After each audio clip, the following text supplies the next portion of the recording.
Hello, everyone, and welcome to the Circle of the World podcast, where we discuss Joe Abercrombie's First Law series.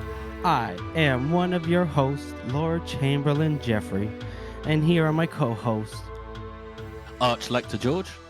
And Harrison, the Adeptus Historical. We continue our coverage of Red Country, Joe's third standalone, and the next First Law entry. And this week, we wrap it up and finish it off with our spoiler-included reviews. So, let's get started. As usual, folks, you know we must thank you for your continued support throughout this. This is going to be the end of our sixth book that we've read so far of Joe's works. And wow, oh wow. I was merely a boy when we started this. Now I really am the Adeptus Historical. It's been a long journey, guys. It's incredible. And we've had pretty consistent following since we started. So it's nice to know that whenever we get together and chill and talk about the series that you guys are listening to, it warms my heart, you know? Yes. Well said, George. But yes, please, everyone, please make sure to follow us on our social media pages and our YouTube pages. We are full of promises that we don't keep. We're kind of like the dad that goes out to buy cigarettes. But, you know, we will eventually. Don't you buy cigarettes? I am like the dad that promises to go to the baseball games. Then apparently, yeah, go Mountaineers.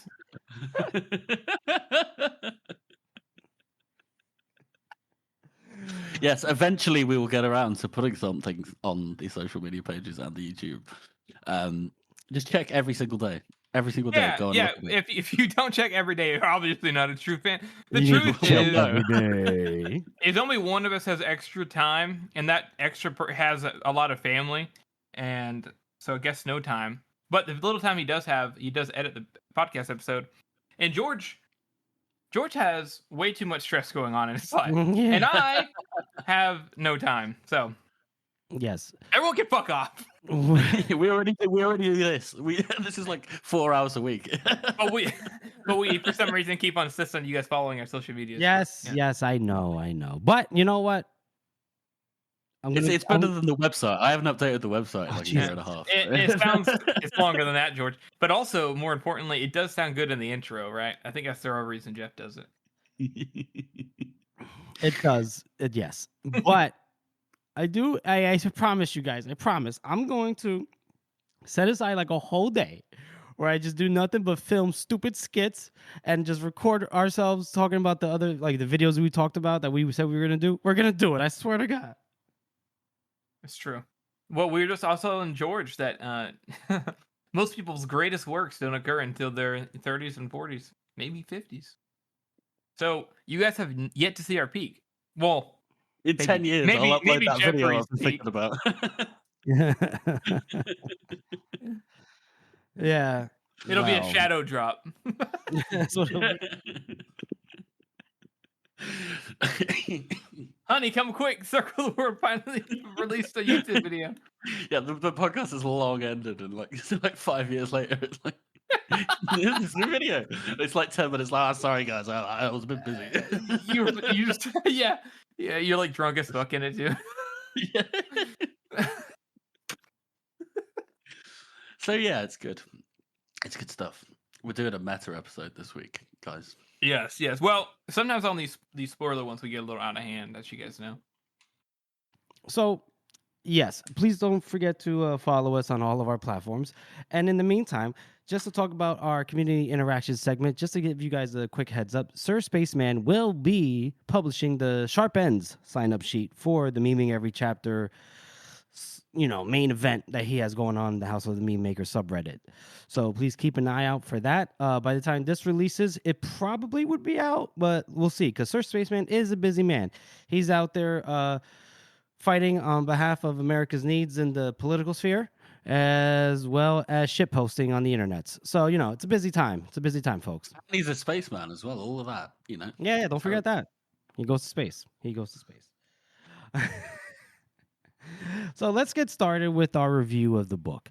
And so what we thought about in terms of splitting this up, because if we notice something about how this book is structured, it's pretty much primarily through the perspective of either Shy South or Temple blank last name. And so we figured that we would split it up into characters that are within the sphere of each of those foremost characters, let's say frame of reference, their sphere of influence, that kind of thing. So we'll start off with Temple, and we'll look at Temple and obviously the characters that are pertinent to him that we saw through the lens of Temple. Obviously, most of the time. Obviously, there is some overlap at the end of the book, but we're talking about the majority of the book. Company of the Gracious Hand. I think it's the best iteration because Joe has obviously done this before in Best of Cole, but the three captains being their own colorful characters and all the company being absolute pieces of shit. Obviously, we've seen that in Best of Cole, but this is like the best iteration of it because they are just like this is just like Blood Meridian. They're just doing awful shit all the time. It's true. They're like the worst versions of the other characters that were previously in the company. Like they're awful. Jubair's a fucking psychopath. We've said that 1,000 times. Braccio is he's got a family, but like he's kind of just like a scumbag. He's like one of those people who, because they have a family, that must mean everything else is okay to do, which is like debatably worse. And then Dimbic's just like a little sleazeball. He's like he's basically just he's a souped up oh my god, I forgot his name all of a sudden. The other guy who's with the Fellowship who left the heroes. He's like, Hedges? I got a Hedges. Yes, I thought it was Hedges. Yeah, he's like Hedges. He's like a souped up Hedges. That's all he is, really. So, but I mean, who do you guys think is the best man in the whole company? After all this, I said literally everybody in each of their point of view, so I don't know who at this point. I think it's Swarbrick. So let's start off with Swarbrick.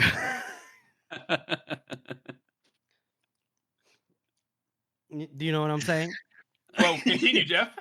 Yeah, well, let's start off with Swarbrick, and let's end with Temple. But let's start off with Swarbrick as the first character we'll talk about in that frame of reference, as talking about looking at him from Temple's point of view. So if you have read all of Joe's works up to so far, you know that Swarbrick has a decently sized part to play in a certain other trilogy. The Great Change. So yeah, but here is where we see him. He's ascending, right? This is him trying to join the world of respected authors in the first. It's a rising star. Well, to him, he is. To him, yes, exactly. And he goes through a bit of a personal journey himself, right? He doesn't. He's like the fish out of water, isn't he? Like in any other book, he might be the main character because he's just so unaccustomed to the whole world and how it all works. So he's like the perfect character to be there to sort of like show bewilderment. Mm-hmm. I would say that, yeah, he is that way, but like then everybody like Temple's always like, oh god, oh god, oh god. It's true, and yeah, by the end of the book, he's just traumatized. He's a different man now. He is so traumatized. I mean, think about it. He kills Casca, right? And he although he's still working there because he's like, oh sweet, yeah, but that's right you instead. Right, so that's what was my point was going to be. He does something as traumatic as killing a man, and then is like horrified for about 12 seconds, and then is immediately like, "Dab, sweet, you're my man, and I want to write about all your exploits, and I will bear no exaggeration." And Dab, sweet obviously is just like, "So you're about the time that I pulled the moon down with my hands and everything." So, well, I think it just goes to. I think it's a hint to show what kind of person Swarbrick actually is. As much as you just talk about how he is like this naive person, and he's like it's true, but also he's weak as fuck and easily swayed, and has the ability to be quite charming. And somebody who's quite charming, who blows with the wind, is very dangerous. Okay. He just doesn't have very much confidence yet. No. But that's because he doesn't have money which he will after the Dab Sweet fucking saga. Are you guys ready for that release? Let's fucking go. Joe, release the Dab Sweet saga. Release the Dab Sweet saga. So you think that Swarbrick is pretty charming? I mean, he can be. Yeah. I mean, I would think. Feel free to push back, but I would think. I mean, I don't know about any charm, but I do think if anybody gravitates to him, it's just because of the path to being published about. Right? I don't remember. Correct me if I'm wrong. I don't remember him being like charming. Like Costco, we know is charismatic. Definitely tries. He definitely tries. He tries with several people to like, you know, start a conversation and ask questions like an interviewer. But I feel like if he was back in like Aduan society, he'd probably get on very well. That's what I'm saying. That's what I mean. Okay. He doesn't. You know, if you take the context of Red Country, of course he doesn't get along with anybody. It's like putting him in the middle of the North. They'd be like, "You fucking die! How dare you speak to me?" And then Black Dow would like him around. What's this reading you're talking about? Let's just take Swarbrick and put him in another story with like, let's put him in the Heroes following Black Dow around. And I guarantee you it'd be a very similar situation. Mm-hmm. Okay. But I mean, like, he's charismatic in the sense of like, he has a way with words that does convince people, at least in the Union Society. Yeah. Okay. Just not with all these fucking a-holes running around in Red Country. And so, what do you think about his journey, his arc in this book? Oh, I just think he learns that the best thing to do is for him to be even more like, instead of being like, man, I should stand up to people who are like that. He goes the opposite. Like he kills Casca, doesn't feel good about it, and he takes the path of basically becoming even more like ratty, compliant. Blowing with the wind, you know, like he wants to avoid ever being in that position with Casca again. Instead of being stronger for it, he becomes weaker for it, if that makes sense. No, yeah, I hear you. And you know what? I think another layer of this is we see the origin of his behavior or his thought process in the Age of Madness. Whereas, like, you know, obviously in the beginning of this book, big on morality, big on being honest, and obviously the events of this book have horrified him. And then I think by the end, the lessons he took home were actually just like, fuck morality. I'm just going to put myself in a position to obtain a large amount of readership as possible. And so it's kind of like what you said earlier about kind of going with the wind. Right now he has Dab Sweet in front of him, and you know, Dab Sweet's, you know, he's the subject of a lot of urban legends, right? We have oral popularity, I guess we could say, but now Swarbrick is like, this is gonna be, you know, I'm gonna have the monopoly on the authorship of Dab Sweet, essentially, right, so to speak. And we see where in the future he works to insert himself in subjects that capture the zeitgeist, right? Capture the current moments, the people's attention, the current moments that have the people's attention. Do you know what I'm saying? Yeah. So I think we see like this being the beginning of that for him by the end of this book. Yeah. Well said, Jeff. I try. It's like he's because at the beginning he mentions that he's written like historical stuff, hasn't he? So he's done like the Master Maker and like King Casimir and that. And by the end, he's just writing Pulp Fiction. Yeah, because you think about it, that kind of stuff, right? The historical stuff. You know, there's only the university, the adepti are gonna read that, right? But he's not getting a wide view, readership. You know what I'm saying? Yeah. He's like, I want to go where the money is. Just like in real life. Yeah, that's right, baby. Speaking of money, and money obviously involves math. So let's talk about our boy Friendly. Friendly doesn't do anything in this book. He just stands around and he does his counting and then kills some people. And at the end, he's just like, can I go out to prison now? I do think there is a tragedy between Casca and Friendly. And like, obviously, like, Friendly does like it's a tragedy in so many different ways. One, obviously, Casca isn't exactly the same person he was at the end of Best for Cold, and he kind of treats Friendly like shit by the end. I don't think Friendly particularly cares that much though, But in like the objective sense, it's sad that basically he lost his friend because they were friends for the most part, and maybe Friendly already lost him a long time ago, and he knew that, and he just stuck around because Friendly's loyal, and Casca, even to me, he may not be his friend anymore. He protects him, kind of like how the other people used to. Yeah, so, but it's sad. Yeah. It's sad to me though. I do like how Friendly is also though. Like, I'm not gonna hurt a kid, not this time. right. Yeah, I mean, Friendly doesn't really have a lot to do here. Don't really see much of him. The most that we kind of think that might be a completion of an arc or so might be that he will eventually go to prison, maybe some kind of prison, right? He'll be happy again, and then be happy again. What do you make of him? Like, what do you make of him staying with Casca all these years, George? I think he's just because he's so institutionalized, and he can't go back to safety at the end of Best Served Cold, and he can do some counting and stuff. You know, that's what he likes to do. It's just like the easiest option for him. Mm-hmm. Yeah, so it's like he doesn't want to face going away and having to find something else to do, which is wow, that's that hits deep, right? Because I think a lot of people get stuck in that. Yeah. I hear you. Absolutely. I mean, Harrison, what do you make of it? What do you make of Friendly's trajectory in between Best of Cold and Red Country? Like him sticking with Casca all these years. I mean, I think Friendly is not going to he's not a very bothered person. So I think by the end, I think George is right. I think it's just kind of convenient for him.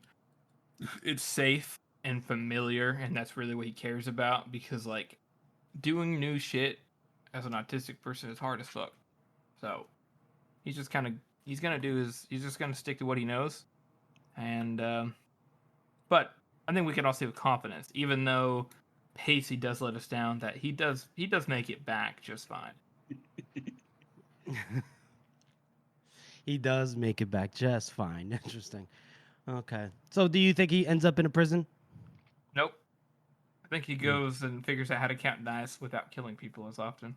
Oh, I thought you were going to say he figures out how to count cattle for buckhorn. But, I mean, all right. Imagine that. Maybe he does do that. Maybe, but you know what he'd do? He'd be like, hey, would you mind getting an even number of cows to the pen? Or something like that? And then he just fucking kill the odd one out. And he'd be like, Buckhorn would be like, what the fuck? I would only even cows. I think it would be funny just imagine if Friendly applied for a position as a ranch hand to the family that he just assisted and basically taking kids hostage and threatening to murder. He's like, hey, by the way, can I get a job? You tried to kill my children. Actually, I didn't. Maybe he goes back to Crease. Maybe he goes back to Crease and works for Kernsbick or the mayor. Who's the mayor again? Carla Dan Ida. What? She's in this book. That's crazy. Yeah. Now, we say she's Temple? No, I think she came into the both of their perspectives at the same time. Right. Right. He does write the treatise for the treaty. He does. So I guess let's natural segue to her. Let's talk about the mayor, aka Carlotte Danider, FKA head of the Magister of the whatever guilds, the Spicer guilds or the Mercers or whatever the fuck. So many guilds. Spicer's guild. There's only 2 guilds. CKA, the would-be savior, the Goska. DKA, the ultimate reason the Goska gets fucked. I don't know. I mean, we did. I got another one. AKA Prince Ario's lover. SKA, the reason Prince Ario's dead. Keep going, Jeffrey.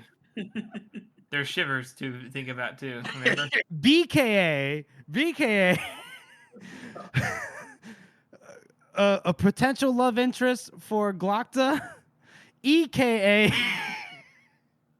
Glockta's spy. LKA now running away from Glockta. So go ahead. Okay. What else is there to say? We already talked about her quite a bit. not too long ago, so I don't want to get too in depth with it.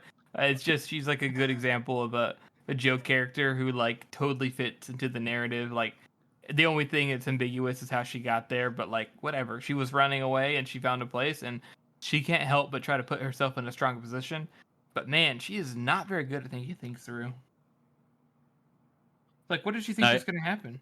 The second she gets a hold of Chris, it just like kind of falls apart, and she's like, "Oh, well, there's nobody here anymore." So she does the same thing every time.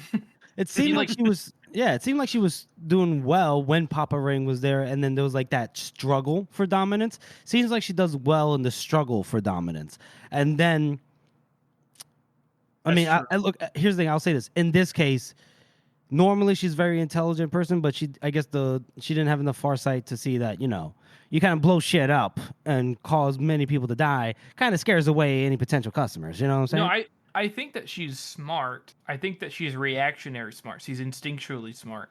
She's like, put a tough situation in front of her. She'll probably do fine, pick the right decision roughly. Kind of like she'd make like a really good, for an example, kind of in the Heroes. Like, she would have been like a really good like colonel, but she couldn't be a general. Like she could direct some decisions, make some choices, and she can definitely do the right thing, and she's smart, but she's not like grand leadership smart. She doesn't have the foresight for it. But she ran the Guild of Spicers for a while, and then she came up with a conflict came up, and she came up with a solution, but it wasn't a well thought out solution, and she didn't really hide it. I mean, here's the thing. Maybe it was well thought out, but just with Glocta's interference. Do you know what I mean? You really think the Gurkish would have just like left Goska alone? No, like, but I mean, they raped and pillaged them. No, I don't. I see what you're saying. I think they might have claimed it for themselves, but remember how it was, when Malzagurt, whatever, went to Adwa and was like, "Listen, we won't fuck with your town as long as you submit to the emperor." And then obviously they considered it because they seemed reasonable, and then obviously Baez was like, "Mamoon, you dumb snake." I just don't think that she is like, she thinks that she's 3 steps ahead and she's always like 1 step behind. Is kind of I'm noticing a pattern here, Harrison. Okay, here we go. Another sexist. Yep. I just think when it comes to the ladies of the First Law, you just demeaned them, and I think Carla. Do you want to know Carla's one of Carla's greatest traits that you haven't mentioned yet? Oh boy, what is it? You don't know? You don't know what it is? No. She's a chameleon. She blends into any culture and society that she finds herself in. Oh, I thought you were going to turn into like Al Pacino from Heat and be like, she's got a great ass. But okay. No.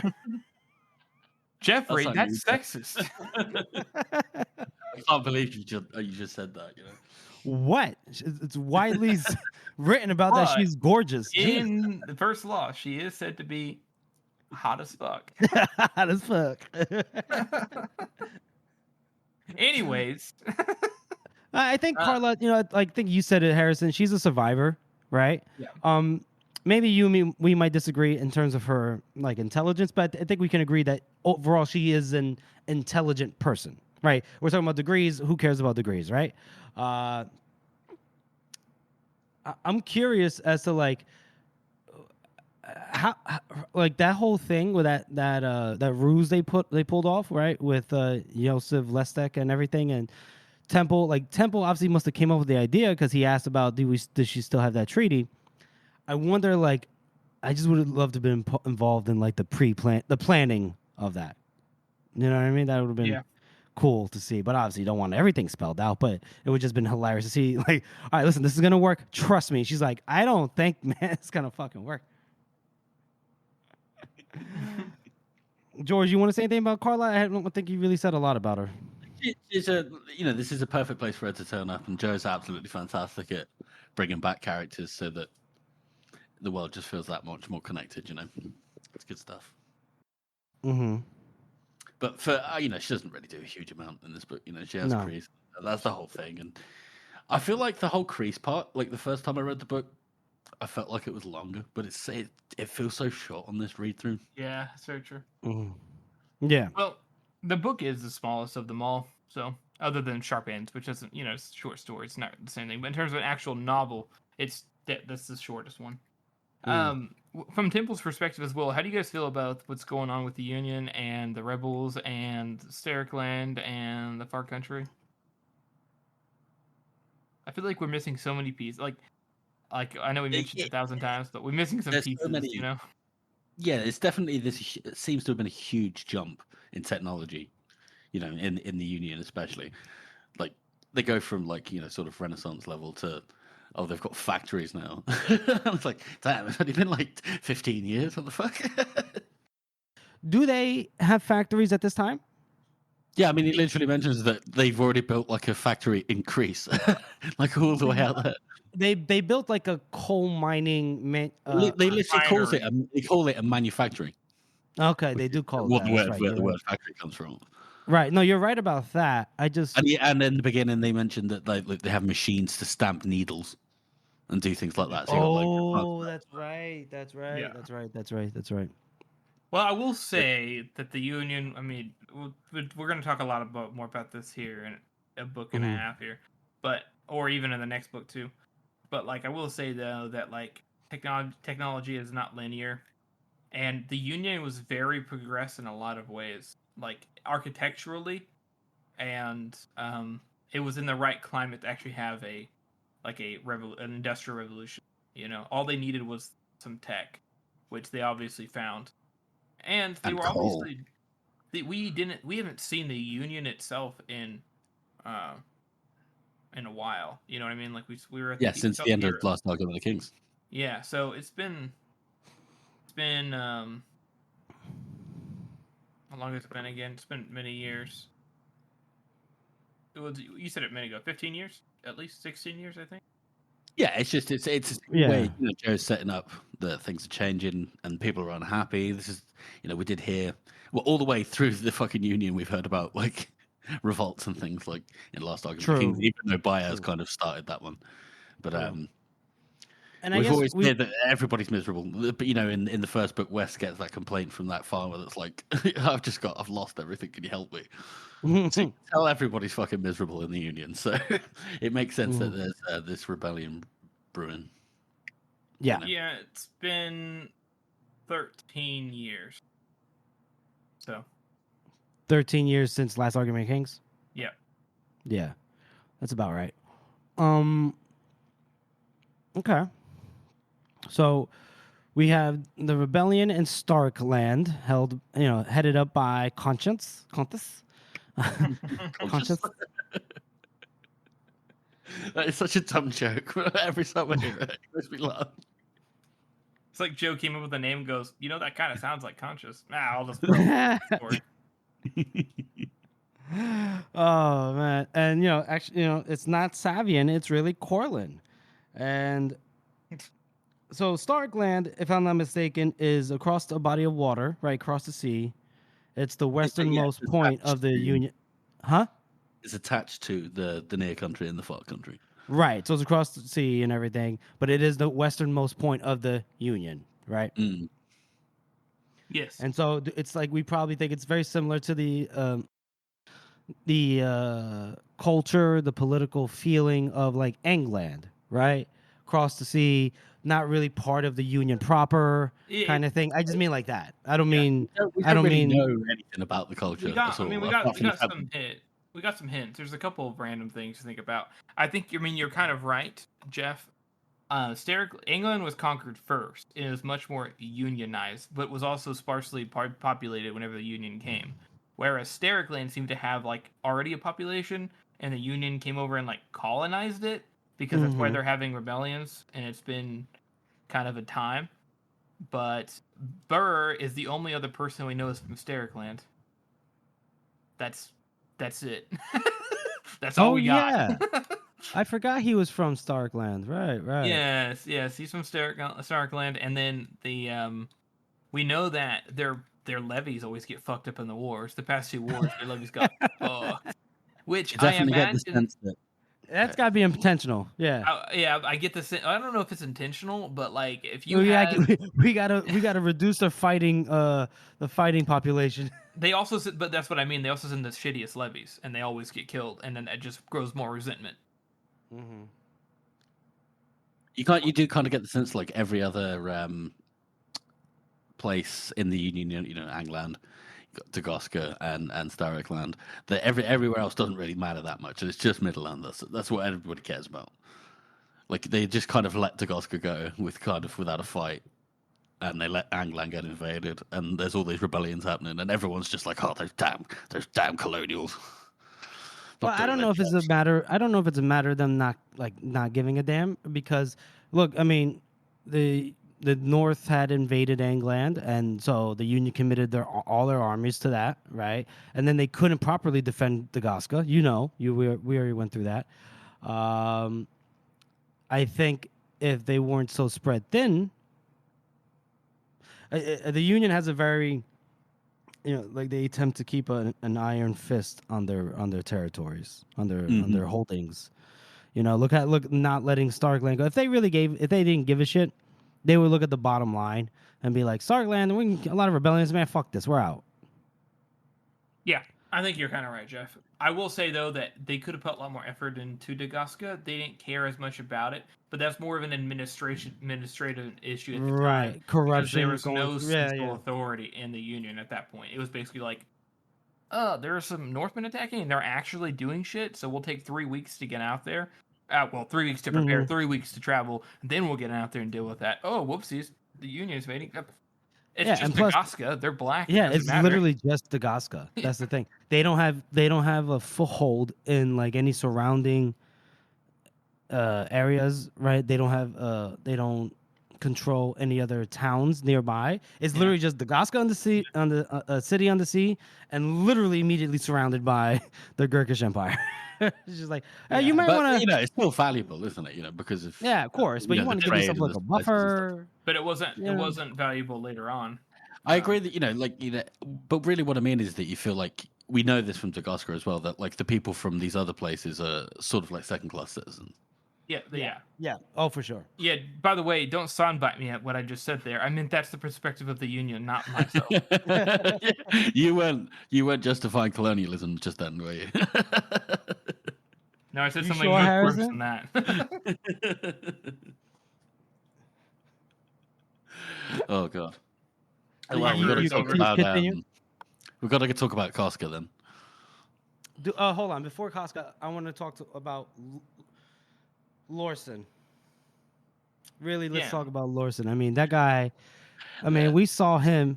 Go ahead, George. Go ahead. I just said yeah. Oh, okay. I couldn't tell. Lorson. I mean, this is a guy from before they are hanged. This was a man that all he was doing was just running a penal colony, but he took his job very, very seriously. Did not want to let Pike go, aka Sam Rose. And who was the other one? Oh, Cathal, right.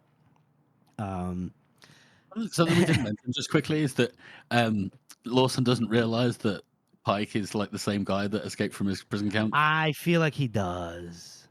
But you imagine that, like the guy that you don't forget a face like was that. Like a traitor, and then you see him, and he's like he's like a superior in the Inquisition. You're just like, I'm just not going to say anything. I'm just gonna let it go. That is the only. There's a couple of things to think about with that. One, that's the only thing that Joe he's normally very good about mentioning those things. It's one of the only things he's like. I wonder. Blew right over. Blew right over.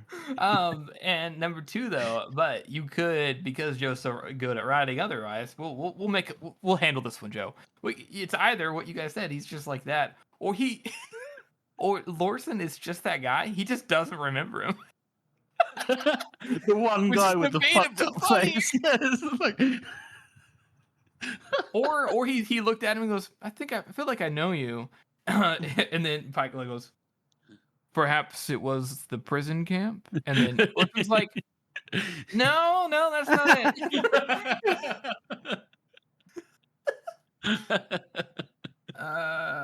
I will say Pike is a lot different now, though, too. Yes, I know the face. He probably does recognize him. But Lorson is probably like, he obviously, I mean, if the Inquisition promoted him, he obviously deserved it, because the Inquisition is never wrong. That's a good point. Yeah, he's a company man. Brainwashed. He is a company man, but even he says it when he was talking about how he hates that one practical he has is full of doubts. He's like, I'm full of doubts. I don't fucking exhibit them. He says it. Well, of course, that's what I mean though. Is like everybody's full of doubts. You know what I mean? But he doesn't exhibit them. It's because he's a man of self-control. He is the best man in the company. He's the best man in the company. You're gonna keep that going, aren't you? Lorson is the one I always say at is yes. Weirdly enough, he is. Like, he might not be in the right, but he does what he believes in. Yeah, exactly. and all right, as torturing rebellious prisoners aside, let's put that to the side for a second. He kind of is pretty by the book and pretty moral, right? I mean, he did make a really good point for brutal prison systems before they're hanged as well. So this is what we can expect from the guy. It's ideologically sound. Yeah, he's the most ideologically consistent character in the whole series. Yeah. And for that, he's the best man in the union. Yes. And the whole then circle of the world. He's my man. Oh, Ladislav will be proud, or maybe not. Maybe Lorson would have sent his ass to the penal colony. I think Lorson would have. I think if he had his way, Lorson probably would have. What are we without our principles? Nobody is above the law. They're like, wait, aren't your principles not the same as everybody else's? That's because they're the union's principles. Oh, Lorson, and I love how from when we first meet him, and when he first meets Casca, he's already his patience is already at a 1 with Casca, and then by the second chapter they're together, he's done with Casca. He's just so full. Oh my god, I hate this guy. I mean, we did talk a lot about Casca in the last book, but really, it's just the fucking most miserable fall from grace, if he ever had grace, Yeah. If we're gonna look at Casca, I mean, good lord. And you know what? He brings it on himself, but it does still feel quite tragic at the end there when he's like, "Oh man, I just want to do it all over again." And it's like, "Yep, sorry, buddy, you don't get to." That's not how life works. And the fact that he was not accepting of his responsibility, or I guess he was, but he was gonna try to kill Temple anyway, just because he those mistakes hurt the worst. Casca. I mean, we covered you a lot already before, but good lord, man, you just never learned your lessons. We had hope for you in Best Served Cold, but the moment you kind of started drinking again after you switched it up on Morveer and everything, we just knew. The slow cycle back. Oh my fucking god. He's probably my favorite alcoholic character in fiction. Because it's just so over the top. He's just constantly drinking every single fucking second. He's just always got the flask in his hand. Yeah, for real. Yeah, I wonder if back in the time when he was the Duke of Visserine, and he was either in the process of losing it, or when if it was a sudden coup or whatever the case was. Did Monza even offer to help? What do you think? Do you think he obviously reached out? Yeah, that's not really explained. What the relationship was at that time. No. Where he was, whether the company's still there or not. Because it's mentioned that his mistress got poisoned instead of him, and he had to run away. So it sounds like he's on his own. Mm-hmm. I don't know. He would have been an awful duke, though. We know that. Absolutely terrible. No, it doesn't give a fuck about anything. Just whatever.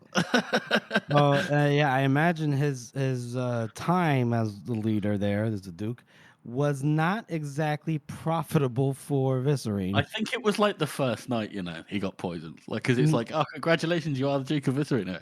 Kill him. No, he didn't get poisoned. No, I mean they tried to poison him. That was prior. That was before even Best Served Cold. Oh shit! Wait. Was that a completely different thing? All right. Yeah, remember the Grand Duchess Cephaline or Celephine or something like that? Yeah, I thought that had something to do with him being. No. That was different.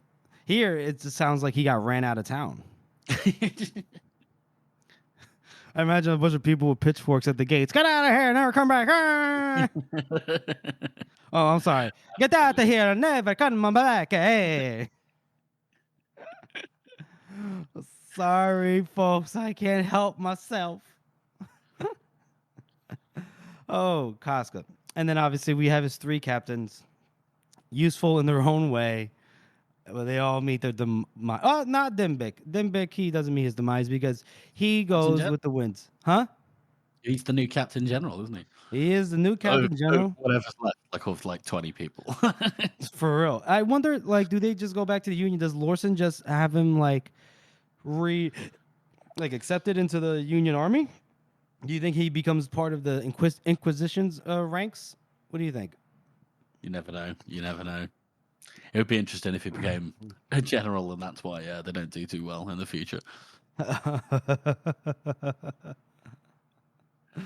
Maybe he was a general that went to fight Monza in one of the wars there, and then did not do well at all.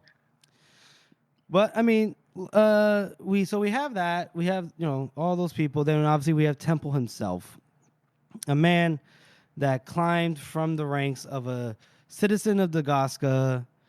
Did his wife and kid die at that time of the siege of Dagasta or after? I think it was after because weren't they in Styria? I think they got a disease. After, I think it was after because they went to Styria, and that's how he was like penniless, sad, drunk, and met. And then he got then he got picked up by what's his face? Casca. Fuck, I forgot his name. No, I mean he must have been right because the reason why he was working for Hadish Kadia. Hadish Kadia is because he was depressed because his wife died and he was drunk, and then Hadish Kadia found him and brought him back. No, it was Casca that found him. So is it the other way around? Yeah. So I was wondering where his wife and kids were. I think it was in Styria. I could be wrong, but I'm pretty sure they died when they were in Styria. I have the book in front of me. Give me a second. Yeah, no, what you're saying sounds right to be fair. Yeah, but he's had a shit life, awful life. Mm-hmm. Many professions though, just like another character I could name. Yeah. Many marvelous talents. Yeah, it's crazy how talented he is, right? He's good at everything. Anything he puts his mind to, he's like, he can do it. It's good. Yeah, 6 languages, right? He does a lawyer. He's a lawyer, clerk. Although they could be the same thing, I guess, right? Carpenter. What else was he? What else was he? Butcher, priest. He got like a wide selection of skills, doesn't he? Yes, he does. It's just that not all of them are that useful all the time. No, yeah, not when we meet him. He's kind of useful in the company. Then when he leaves, he's just good for writing drag, thanks to Shy. Oh Lord. So funny. Yes, Brother Longfoot would be so proud to have this man as a brother. Brother Longfoot would be proud.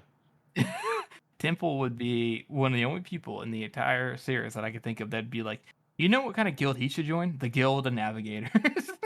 The Guild. He would do so well, honestly. I really think he would. He's got the talents for it. He's got the soft spoken. He could translate different people. He could be diplomat. That's what he should have gone to instead of working with Casca. Join them and go travel the world and learn. And he's already cultured. Yeah. Yeah. I mean, so that's what me and George were talking about when you set the way real quick. It's not necessarily the most important thing, but the timeline. Like his wife and kid died when he was in Styria, right?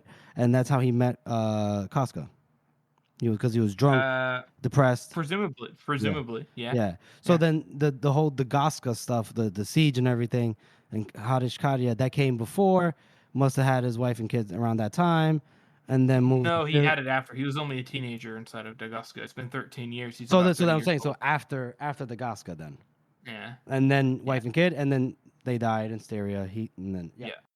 So, I mean, so all right. So Temple's growth in this book, it's pretty cool to see, And it's interesting because it isn't such a 180, right? There's still elements of the cowardice and everything, even until the end, right? But that's kind of like realistic growth. And we see, Harrison, you've mentioned this. I believe George has mentioned this. I think I've mentioned this. This book, oddly enough, for as wild as things get, this is the book where people kind of either, if they don't change, they do improve their lot for the most part, true. compared to every other book's ending, right? And Shy has the kids back, has her siblings back, and Temple and a bit of money, and then obviously with Temple, obviously they're a couple now, and they're gonna be okay. And it's like, well, we don't usually see this. It's definitely one of the happiest endings. Yeah, it's not anywhere near. Obviously, they're all traumatized, but they're apart from that, traumatized. it's character building. Yeah, and then obviously missing Lamb and everything because he rides off into the sunset. Of course. Well, yeah, I mean, what do you have to say about that aspect of his like growth? I think that Temple also represents, like, I know you talk about Temple and Shy are like two parts of the same story here, but basically Shy has all like the heart and the drive of the story, and Temple's got all of the extra stuff, which is why we talked about his stuff so much, because he's obviously like the moral dilemmas and everything. Well, I mean, like, yes, in that way, like the moral dilemmas, like he doesn't, but he also is, like he's wandering, doesn't know what to do, who he is, blah blah blah blah. Shy's kind of the opposite. She's got a mission, she's got a task. She knows who she is. She has purpose. He doesn't at the start of this book. Yeah. I got you. Yeah, and they have a duality in that, and they have a duality in the story sense as well. Since she's got like this thing that would be undisrupted if he wasn't there, and he's both the reason. Like without Temple there, they probably would have been able to figure something out. I think because they still would have met Dap Sweet in the Fellowship. I think that technically the story could have gone on without Temple. But Temple and Shy get a happy ending. So I think it's pretty cool because I think Temple does deserve it. Because he, in any other world, he's a pretty good guy. He just happened to be born into the First Law world and got a lot of tragedy in his life. So. Oh, yeah. Oh, yeah. I mean, we've said it before as well, but Temple is almost certainly like one of the most moral of Joe's characters as well. Yeah. Well, so we'll take a quick break, and we're just going to head on to our next segment, which is our best meme of the week. Georgie boy, that's you. Take it away. Well, as everybody knows by now, there is no meme of the week because the meme in every chapter is over. So I've just gone back and I've picked a few. And we just need people to be a little bit more active. Hello. Well, just wait, Jeff. It's fine. Everybody's taking a break. The best meme of the week isn't only for meming every chapter. It's just in general. They need to be on it. They need to be on it. Chop, chop. Do our bidding. So, yeah, this is back from at the start of the meme in every chapter, and it's for some kind of coward, and it's just that picture of the little girl in front of the burning house, and she's got a sinister smile on her face. To the farm and lamb. And that's Taco Tuesdays as well, who's a good friend of the pod. Yes, so. Good man, Taco Tuesdays. Yeah, just some of the ones that didn't get meme of the week for that week, but obviously we're still very good. We're going to be revisiting some of those. Yeah, that was a good one. Yeah. That was a good one. Lamb's just like, oh, it's my time to shine. Oh, lamb. Just the boys back in town starts playing.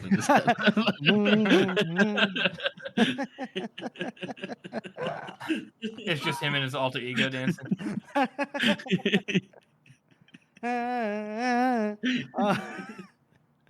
Oh, that's a great one. Thank you, Taco Tuesdays, for that meme. We appreciate it. We know it's a bit delayed, but just accept these things, whether you like them or not. And so we'll move on to the second half of our coverage of the book Red Country, where we're going to be looking at Shy and Shy's sphere of influence, we'll just call it. Let's talk about Leaf first. Yeah. Poor kid. Shaft end. You got the shaft end of the stick right here. Yeah, he was better than Forley, but Hey, hey, Are we fucking hating on Leaf? I didn't realize. No, Hey. we're not hating on Leaf. I was saying that he's better than Forley. That's what makes it more tragic. Leaf is a little shit that can't shoot an arrow straight. All right, don't you dare compare him to the preciousness that is Forley. Should have kept an eye out, you little shit. Forley walked willingly to his death, sir. That is true. That is true. Forley was Which is more than we can say for anybody. I'm convinced that I could lead Jeffrey anywhere.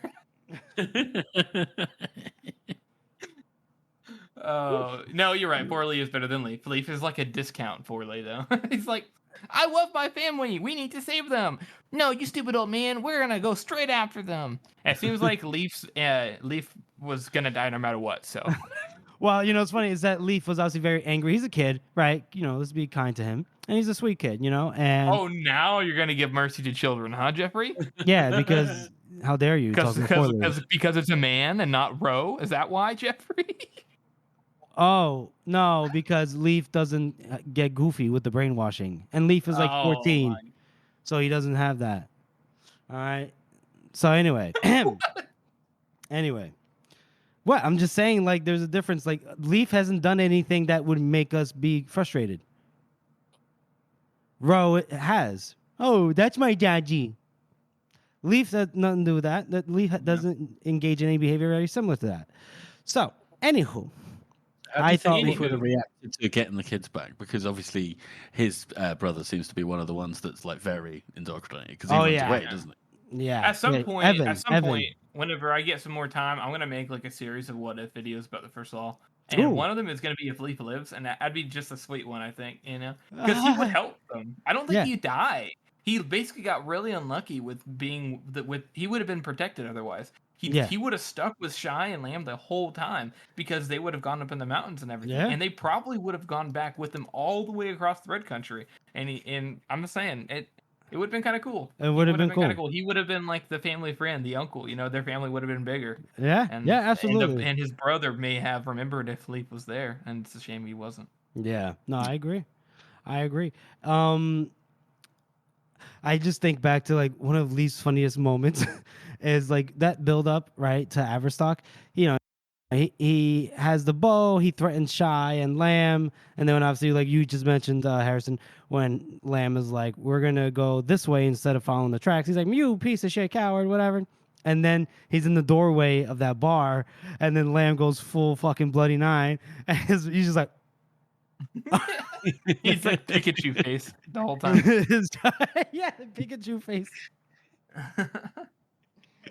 Oh.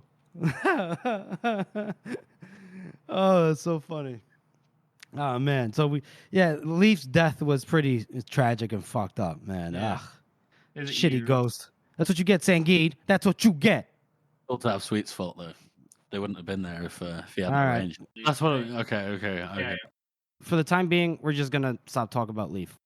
So we'll move on to a couple of other characters. I mean, should we really talk about that good old boy, Whist? Was that his name? Whist? Don't you mean Whist? Whist. And then who was the other one that got fucking killed by the Inquisition when they went to Square Deal? That storekeep. Clay. Yeah, Clay the shopkeeper, who may have been a bit of a scoundrel, but he did not deserve to get tortured to death. Yeah, that's not cool, man. Yeah. So, I might say controversially, most people who get tortured to death probably don't deserve it, you know? Mm-hmm.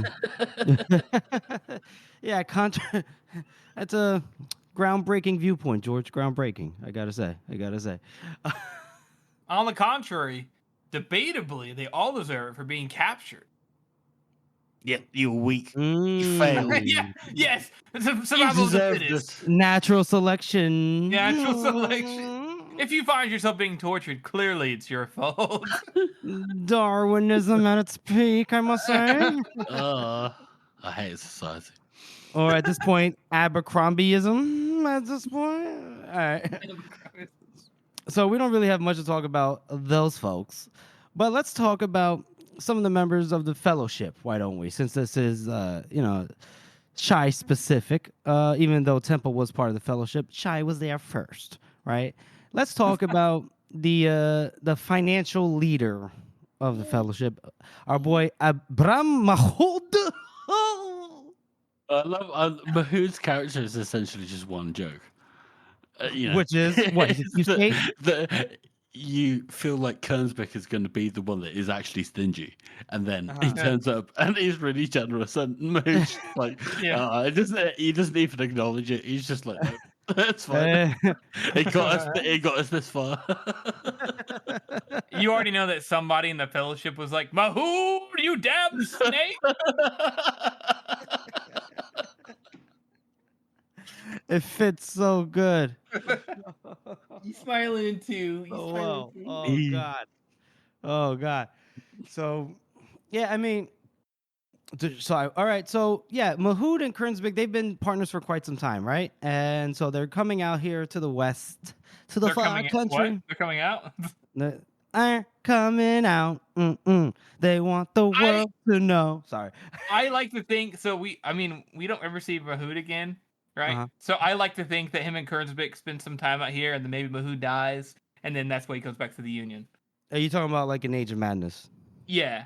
Yeah, okay. Because he doesn't have anything out there to live for anymore, you know? He might as well go back and invent things. Yeah. Oh, well, you just made me sad, and I didn't want to be sad. So he's like, oh my God, he's Abercrombie's Bill and Frank. Oh my God. Anyway, so let's talk about how. I mean, so I guess so we think Mahood probably found Dab Sweet and enlisted him to take him, west. With some people, like the people I guess that are, they're laborers that Mahood's probably hired, and then the fellowship just kind of grew naturally, right? That seems like the logical point there. It seems like it started in the Union, and then basically probably put stuff out. Well, I think Starkland. Yeah. Or the near country. That's true, but they most of the people are from the Union directly, like from Midderland, and so that is the way that a lot of these things go. When you have a new colony, you have people second sons. That's what it was back in the day. Yeah, that's right. The second sons, like third sons that weren't going to inherit anything. Right. Would just go over and strike out on their own and everything. No, yeah, you're right about that. I think, and I'm kind of like rethinking things. I'm thinking maybe more that Dab Sweet is the one that's kind of having, putting on these recurring fellowships, and then Mahood just came in at the time to sign up with him at that time. So I think that's what it was. Well, like Dab Sweet, like Mahood is probably like, hey, I need to get across the near country, blah blah blah blah blah. You're the man I know I need to talk to. And Dab Sweet goes, well, it's going to cost you XYZ and this amount of money. And Mahood's like, I can do that. He's like, also, you're going to need to probably find some other people to go with. And then they kind of gathered. Well, yeah, because wait, I'm just thinking about it though, because he's the guy that handles like if you want to join the fellowship, you got to buy your way in. You got to pay Mahood, not Dab Sweet.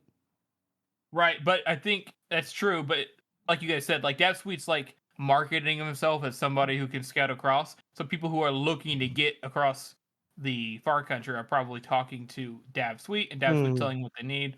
But I'm not saying he's the one. Obviously, Mahood is organizing it, the actual funds and all that. Mm-hmm. Okay. But anyways, that's a good segue onto Dab Sweet then, isn't it?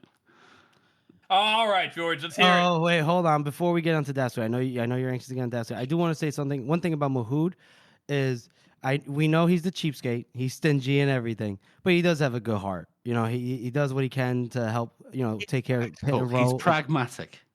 He's not evil. He's not a bad-hearted man, but he has his own best interests at heart, no matter what, and that's okay. I mean, he may be the best man of the fellowship for having those, right? But I'm saying he's got principles that he stands by. Yes, he's got principles. Okay, right. But in Beacon, he doesn't. There's no. I mean, he's there to start up some other kind of business venture, but he takes it upon himself to go with Shy and Lamb and to take Ro and Pip back to Crease. Definitely. And then when they both leave, he's like, I'm gonna do it and I'm gonna take care of him. He's still remember Lamb says you said all the way to the end, doesn't he? He goes all the way up to Beacon with them, doesn't he?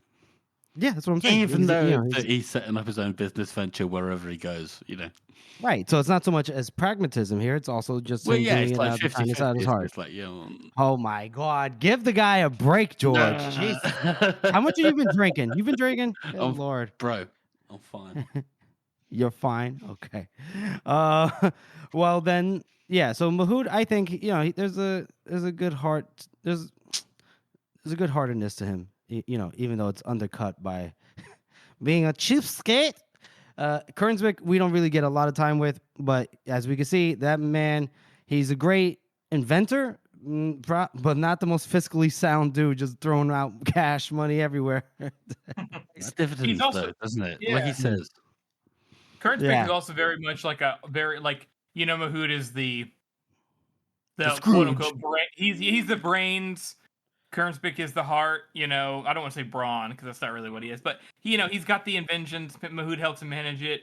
Yeah, He's got the exactly. logistics figured out. But Yeah. Kernspick also is like he's also like that kind of guy who's like really willing to give everything out and is super kind.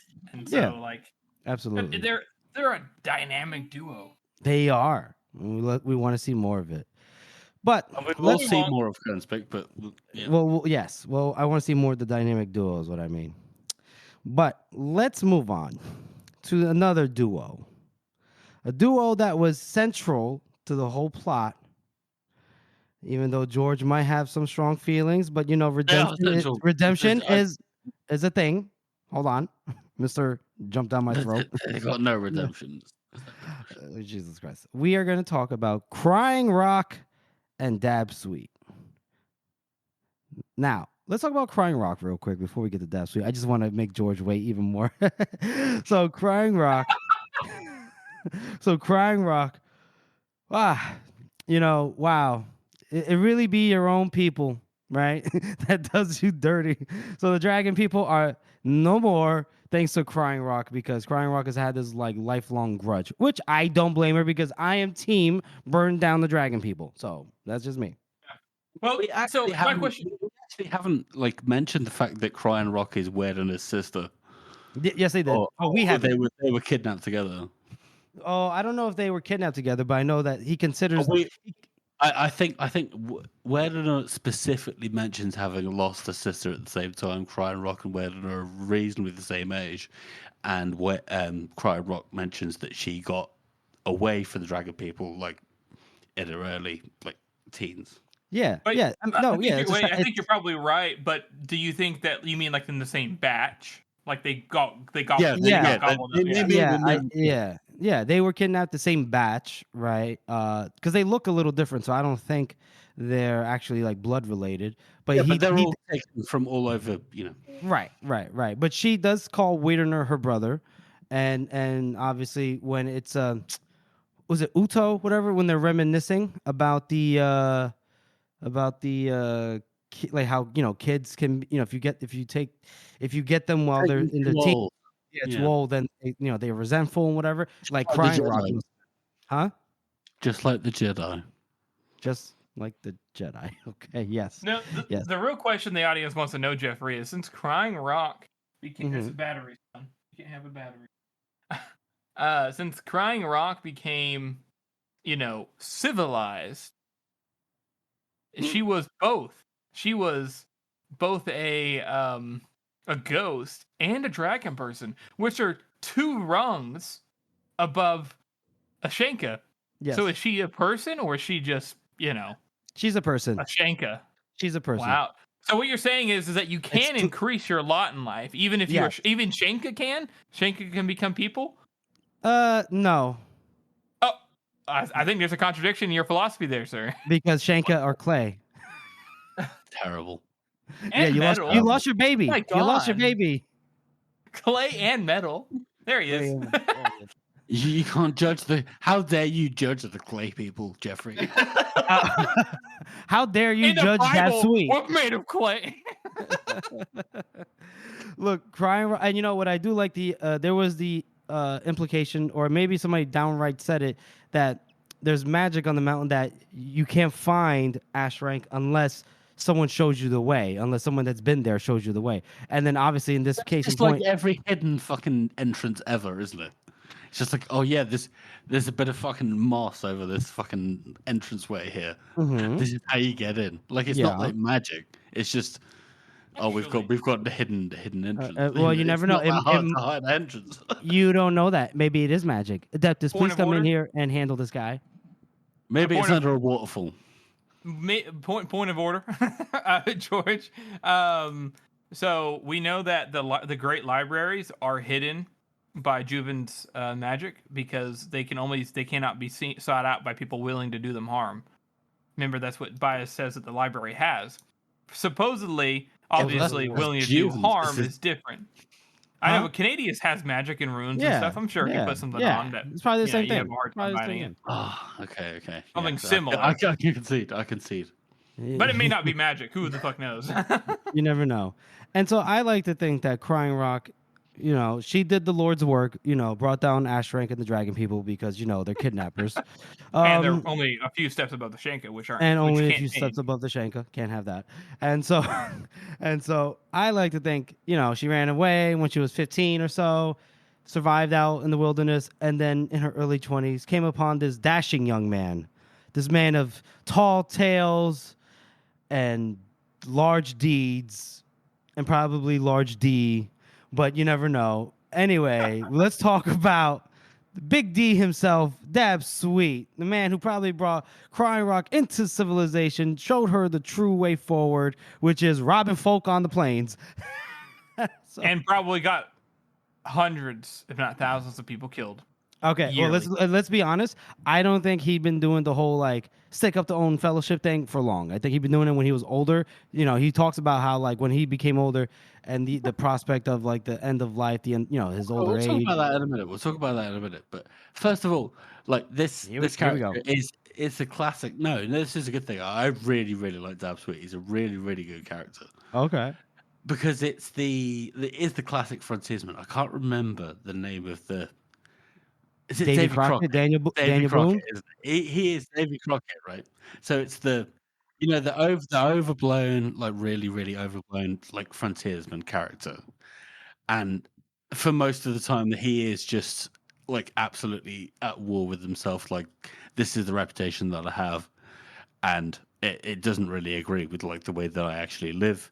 So what do I do about it? But and I do understand why he has to fuck over everybody and get Leaf killed, the poor innocent bastard.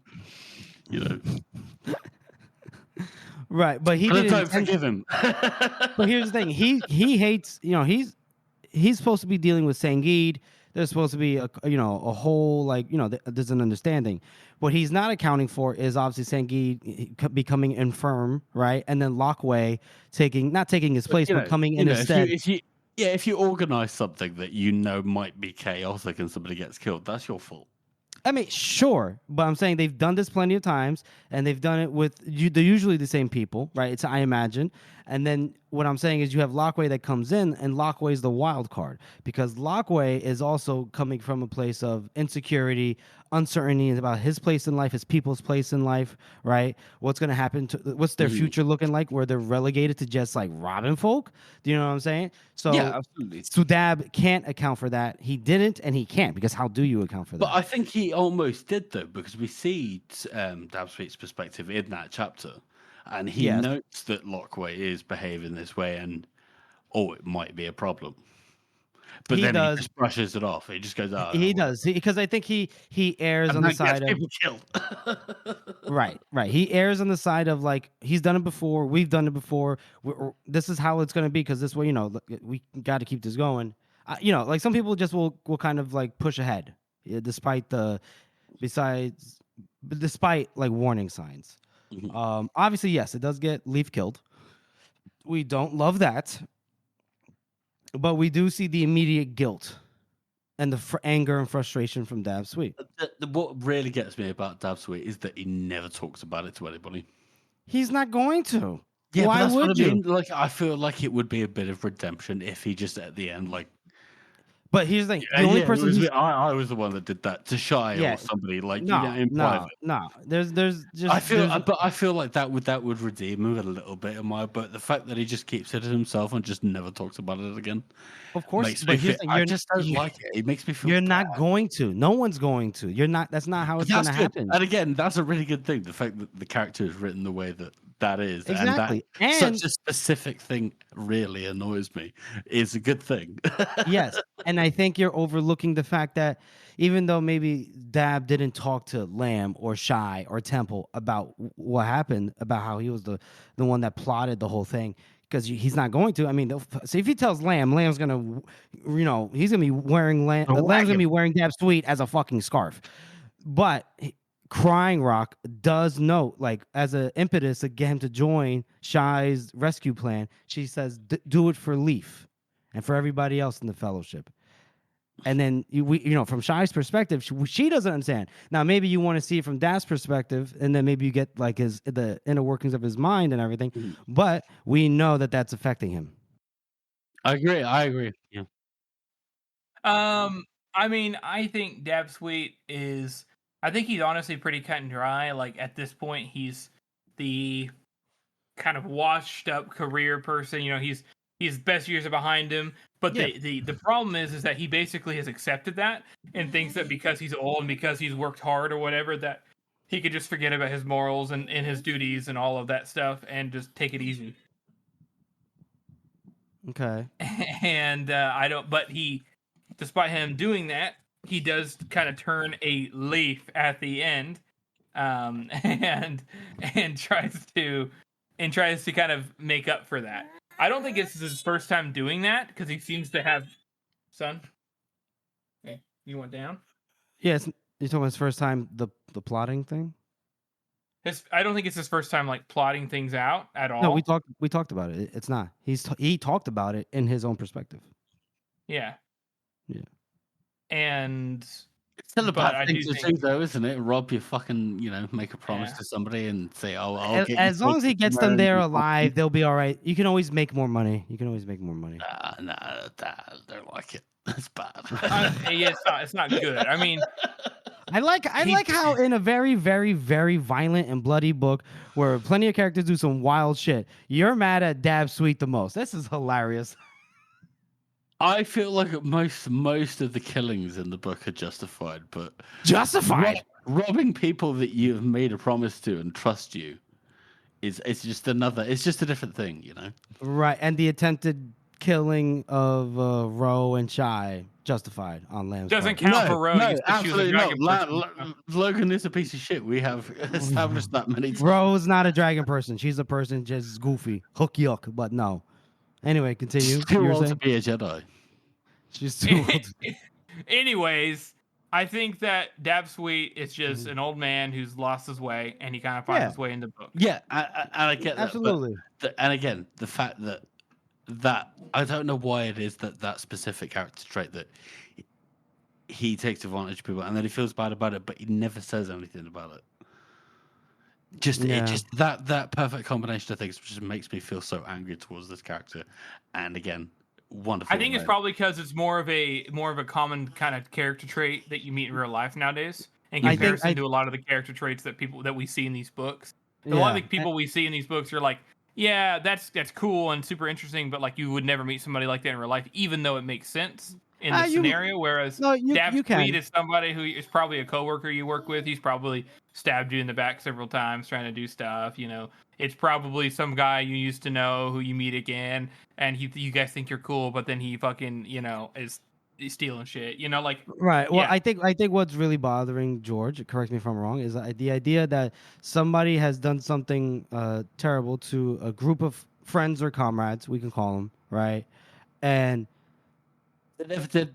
They never did. And they still everything's still like going along as if nothing's happened, and he never admits it outright verbally. And you want that self-admission of guilt. You want Dab to like do that, right? Yeah, well, so I'm the reason why Leaf's dead.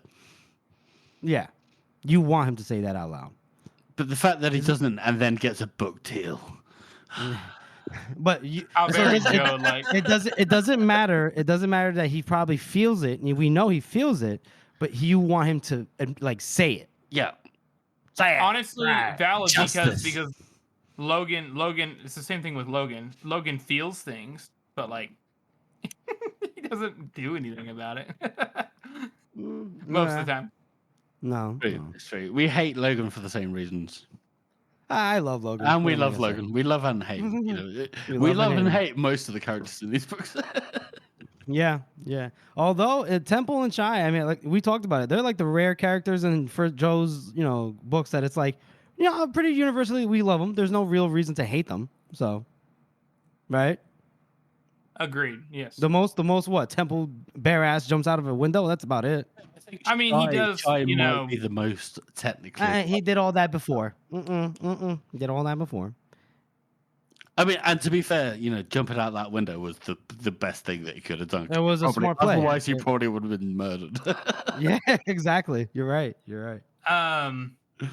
Let's see. Who else is it? Who else do we have to talk about? We talked about quite a few people. I mean, the Fellowship as a whole. We've talked about that a few times. We have Joseph Lestek's final performance. Yes, let's talk about his. Yes, the way that his, he has one. He has one big. So he has the Little People chapter POV when we're getting introduced to the Fellowship as a whole, and we go through all of the characters, and like 90% of his character is that he has a bad prostate and he's old. And it's just like, I'm a washed up old actor and I've got this old, like, you see it in so many Western films and like the wagon with the big painted number on the side. Yeah, I know. The best. It's just like the magnificent Lestek. Exactly. He's just like a charlatan, But the fact that he used to be like the equivalent of what, like a Broadway or like a West End actor, and that whole decline that we get through is one POV where it's just like, yes, I was the leading man, and then I started to piss myself. But you know what I do love, man? I love that he kept like talking, to himself and also like to anybody that would listen, that he has one more great performance in him, and it comes full circle. It actually comes to fruition. And it sounds like nonsense, doesn't it? At the beginning, it's just like, yeah. Every old man's just like, yeah, I'm gonna have my heyday again. And then the performance itself is ridiculous, but it's so perfect because obviously we're looking at it from Dimbick's perspective, and they even remember the part where he goes, and with the flourish of his hand that would have been ridiculous in any other setting. But regal in this, he signed the treaty. and the perfect backhand as well. Just absolutely floors Temple this week. He channeled the legate right there. There's a lot of absolutely hilarious moments in Joe's book, but I've got to say that's up there. Maybe it's one of the so funny. Just off the cuff, just like immediate backhand. You dare! How dare you speak to me? It's so over the top. It's great. Oh, it is. But I mean, it's amazing. I mean, props to Yosef, man. He came from when we last saw him. Was the his own rendition of Baez in the Fall of the Maker skit play. Saga? Yeah. By the way, if you go on Instagram and you watch those videos and on YouTube as well, you can see all of us do that exact fucking speech all the way through. Oh yes, that whole thing was funny. Yeah, absolutely. Looking forward to more of those, Jeff. Yes, I know. Actually, I might have some time where I can actually record a bunch, so we'll see. Well, make sure to make it a promise so it doesn't happen, huh? I'm not. Yeah, gonna don't promise. Don't promise. I'm not gonna promise. It's just gonna happen. Everyone's gonna be like, "What the fuck?" Anyway, who else? I mean, we don't really want to talk about Hedges. Fuck him. Hedges, you piece of shit, die. Yeah. fuck Hedges. I like to think that sometime between here and the Age of Bandits, he just died of some horrible disease, like like of syphilis or something. A venereal disease. Yeah. Yeah. Mm-hmm. Yeah. Fuck him. Probably. I mean, what's funny is there's always worse people in the first law compared to these little annoying rat characters. But it's so easy to hate these guys. They don't really have as many redeeming qualities. So yeah, fuck them. Yeah, fuck him. Bucklehorn. Was it Buckhorn? Is it Bucklehorn or Buckhorn? Tragic. Buckhorn. I feel so bad for that Buckhorn family. Why? I mean, they did lose 2 kids, but they still got more than that, and they still got, What'd you just say, Jeff? It's his fault. What? Oh my god. Okay, Yes. they're It was down. death. They're down 2 kids, but they still got a whole brood. So Threatened and Jeffrey, terrible. they'll be all what right. if I They'll kill be all one of right. your And this, parents? and look, What if I they'll kill one be of your parents, everybody. Jeffrey? Huh? What if one of your parents just died? I mean, I'm gonna kill It's somebody. fine, Jeffrey. You have 2 others. But here's the You thing: have 2 other parents, Jeffrey. you're being relative here. And the thing is, in this book, in this universe, it's just death all the time. That's why they have 8 That's just what kids. life was like 200 Yeah, years ago. So that's why they have 8 kids, because they're really child labor. So that's what it is. So listen, they'll be all right. They'll be all right. They're going to honor the memory of those 2 kids. She wanted blood anyway. Thank you, Lamb, for killing Sangeed.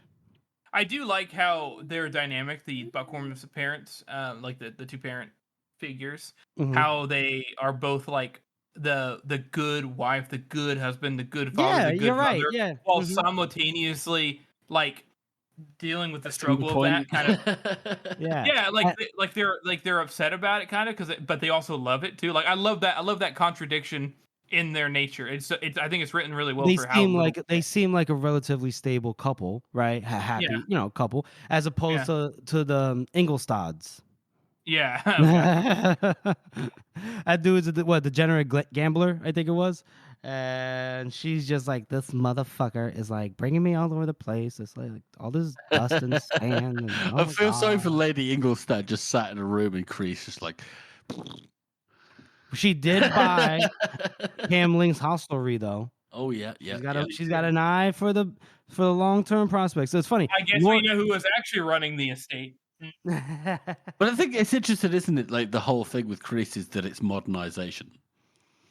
Like there's chaos, and then certain people come in and they bring some kind of order, even if it means killing half of the henchmen. Yeah. And then you think about it, like, it's not so much about the gold here, but it's about the coal, and it's about the control, the precursor to but the precursor to industrialization there as well. This is where probably a lot of innovation is gonna come from, right? Like Kern's big stuff out there in Crease and everything, and then obviously Ingolstadt, the Lady Ingolstadt, being entrepreneurial enough to go ahead and buy a hostelry that its former owner was headbutted to death. So, or his face smashed in. I forget how he died, but definitely some kind of smashing. Oh yeah, we saw that. I wouldn't be surprised. What else? Who else is in the Fellowship that we should? Oh, you know who we never saw again after they got to Crease? The Pimp and the Hose. Yeah, they kind of just disappeared, which is. I'm sorry. Let me rephrase. Let me rephrase. The Pimp and the Ladies of the Night. The Gigolo. Of course, yes. The Gigolo and the Ladies of the Night. Sorry. We didn't really get to see too much of them, obviously, after they got to Crease, because they just decided that they'll go their separate ways from the people that seem to bring on bloodlust. So they got the fuck out of town, and I can't really remember anybody else that's part of the Fellowship. But yeah, I don't think there's anybody of serious note. Serious note, right? So I mean, I just want to talk about like Shy real quick. I mean, what a woman, what a character. I mean, has her own chaotic, lawless backstory, right?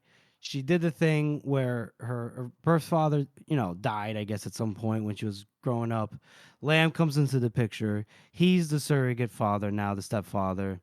She, even though he does help raise her, she is still old enough to kind of go through the whole like late teenage, early young adult part of her life where she, I guess, is looking for more, right? And I think if we remember correctly from her perspective, she went to some town. I don't think it was Square Deal, but some town, and was trying to, work in a shop or something. Next thing you know, she ends up stabbing like a kid, and then from there, then she had to become an outlaw because she ran away, and then just one thing led to another, and it's just a crime of a life of being an outlaw, right? Yeah, we'll get some more of that in the next book. But I think her biggest thing is something that a lot of people don't have, is that she made a couple mistakes.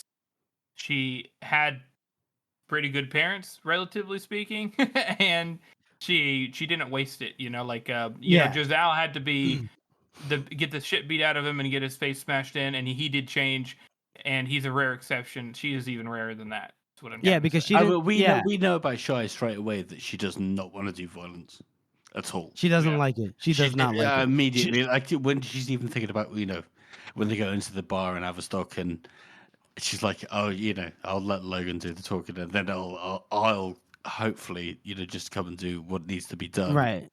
But yeah, and then when it actually happens, she's just shocked. Yeah. Even though Yeah, Logan's thing is way over the top, but yeah, no, of course. She doesn't look forward to violence. She doesn't want to do it. She's just like, this is something I have to do in order to get my brother and sister back. She didn't let the outlaw life corrupt her fully. She came back home, tried, and went on the straight and narrow, that kind of thing. Took over the farm essentially when her mom died, and then basically stopped at nothing to get her brothers and sisters back. And and I think it speaks to like her single-mindedness and her focus and her determination, because Werner is like, he's like, holy shit, Ro wasn't lying. You came and looked for her. Holy shit. Oh wow, that does not happen ever. So, and they've been doing it for a long time, kidnapping kids. So, and no one's ever found them. I mean, it's sad. It speaks volumes. It's sad that we've got multiple generations. I was talking about. Oh, absolutely. The dragon people are maybe 500 strong, and you've got multiple generations of that happening over and over and over, and nobody's ever got that far. It's so sad. I hear it. It's sad, but I think it just highlights the impressiveness of Shy's resourcefulness, and like I said, her dedication. Absolutely. I mean, Shy is one thing above everything else is dedicated to getting Ben Rowe back. Like, there's nothing else in her mind. The entire book, this, the whole romance with Temple, the whole conflict with Lamb, and finding out who it really is. That is just secondary to her. I can really relate to Shy, especially with the whole like, just put your head down and do what needs to be done. That whole mindset, I can really relate to her about that. And she's one of my favorite characters in the whole First Law. I mean, I guess some people. I love Shy. Yeah. I think Shy is a fantastic character. Okay, I think she's just somebody who gets she doesn't think of things as like she's not like, oh, I want that. It's always, this has not been done. It has been done, and it has to be done. It has to be done. Yeah. And I love what she says as well. When somebody says that you can't do something, the first thing you think of is how to make that not true. I'm gonna prove them wrong. I'm gonna prove them wrong, you bitch. Don't tell me I can't do it. So, I mean, it's nice to hear, at least from this podcast, from the three of us, that Shy isn't underrated. Because I get the sense that maybe in the fandom she is a little underrated. People don't. She's not like one of the top 5, top 10 characters that comes to mind for some fans, maybe. But I think she's. In terms of just like a great character, great written character, and in terms of like motivations, she's up there, I think. She could probably definitely be more fleshed out. And I wish we could see that. But then you can say that about a lot of Joker's characters as well. So. You can, yeah. I mean, yeah. Sometimes things are better left to the imagination, Exactly. I think Shy is a great character. But yeah. And I can't think of anybody else in the, that we might have missed. So if you, loyal listeners, think that we might have missed somebody, let us know. Shoot us a comment either on the podcast episodes or in our social media platforms, and we'll do like a little recap segment on the next episode. All right? Well, we appreciate all of you.